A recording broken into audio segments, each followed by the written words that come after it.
Okay. My first question is, who are you, and what's your relationship with the Fredericksburg Rescue Squad? So my name is Eddie Windsor. I joined Fredericksburg Rescue Squad in 1984. I had been a member of Chancellor Volunteer Fire Department since 1975 and decided to take the foray into running rescue calls as well. Is that your phone? I need to turn that off. Oh, heck. Okay, that's okay. We're off to a good start. I just heard That was my... or something. No, you're fine. So tell me a little bit about why you decided to jump into that and do this kind of thing. So a couple of things happened. First, I had been an EMT with the fire department. Back in those days, Rescue Squad didn't run on every call, but we did start to run into some of the Fredericksburg Rescue Squad folks. Sam Perry, Mr. Fredericksburg Rescue Squad, I went to church with. Mr. Perry had always kind of mentioned, Eddie, you ought to come join the Rescue Squad. I didn't for whatever reason or the other. And in 1983, at my office where I worked, our assistant general manager had an aneurysm and collapsed right in front of me. He was dead 2 hours later. That prompted me to say, I need to know what to do, and I felt helpless that I didn't know how to take care of him. And immediately after that, I made application in November, and I was in January. And that was the really impetus to come join. What was it like to jump into that and to start running calls, not knowing what was going to be on the end of that call? Little scary, not so much too bad because I had been running with the fire department and had had exposure to that. The best thing about it were the people at the squad. Became very good friends quickly with many of the I will call senior members at the time, and very open, come down and run. And I was single, I had plenty of time.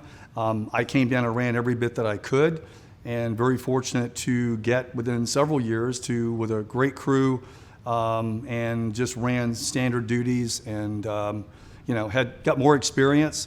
But it was a very open environment, and everybody was willing to take you under their wing and teach you. Tell me a little bit about what 1984 was like. That's many moons ago. That's 38 years, if my math's right. It's 38 years ago. Long time ago. So tell me a little bit about what it was like. I mean, right now we see all these beautiful rigs that are huge, and they've got all the bells and whistles and things, but were things a little different back in the mid-'80s? Yep, absolutely.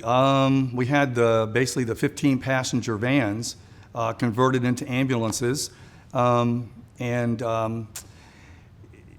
you came down and signed up for duty. But other than that, you were on call. So you would listen out for the tone to go off. And if you were anywhere near, you would respond because there wasn't always somebody in those days during the day were not at the building. I was fortunate in some cases at the job that I worked at that I could actually leave in sometimes and run calls during the day, which was beneficial before there were ever any career folks here. The equipment, we had a couple of medic units, but it was just really starting to continue on having advanced life support in those days. We actually had at nighttime, so we would have a backup crew. We would take an ambulance home when it was wood in our neighborhood, and we would be somebody else who lived close by would be on call at night. And you would call them, hey, I'll be down in the middle, I'll be there in 2 minutes, and pick them up out front of their house and respond to a call in the morning. You'd bring the ambulance back, you'd park it, and then go to work. So totally different than it is today. Do you remember any calls that stand out, whether they were good, whether they were bad? Is something that stick with you all these years later? It really does. And there was one of my closest friends, Walter Snellings, and I, who were running in the fire department together and joined the rescue squad together, responded one Saturday to a young boy in Stafford County who had become electrocuted in a tree, hit a wire. It came out of his right foot. We just hauled as quick as we could to the hospital. He survived, but again, one of those that once we transport, we don't always know what happens to the person after that. And years later, I opened the paper and you could see him, he was playing basketball at a local school.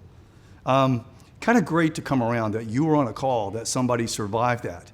And it really goes back to why we do this. And again, from being from this area my whole life, so many times you would run into friends, family, neighbors, co-workers, middle of the night, and here you are it was kind of important. I always thought that as a community, it's someone you knew. It gave them, hey, this is great. I know you. I know you're going to take care of my mom, my dad, my husband, my wife.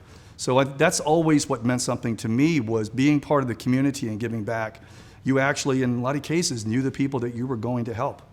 Talk about you guys gave to the community. Has the community given back? I mean, you guys do fundraiser. When you're not running calls, I know that one of the big pushes is, okay, how do we get money? Absolutely. So talk a little bit about the community's support for this institution. I think it has been great. I was privileged to be treasurer many years, twice over.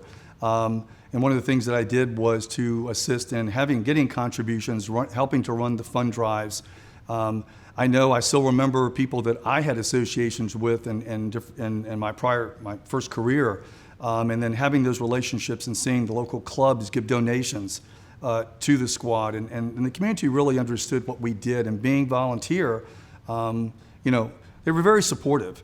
And I know that I enjoy doing things like CPR instructor, and going out, and with a couple of us that became instructors, and going into the community and giving back. And I've always said, you get back more than you give. The reward of what you get for helping people and getting them through what may be in the toughest part they've ever had in their life was at this moment in this situation.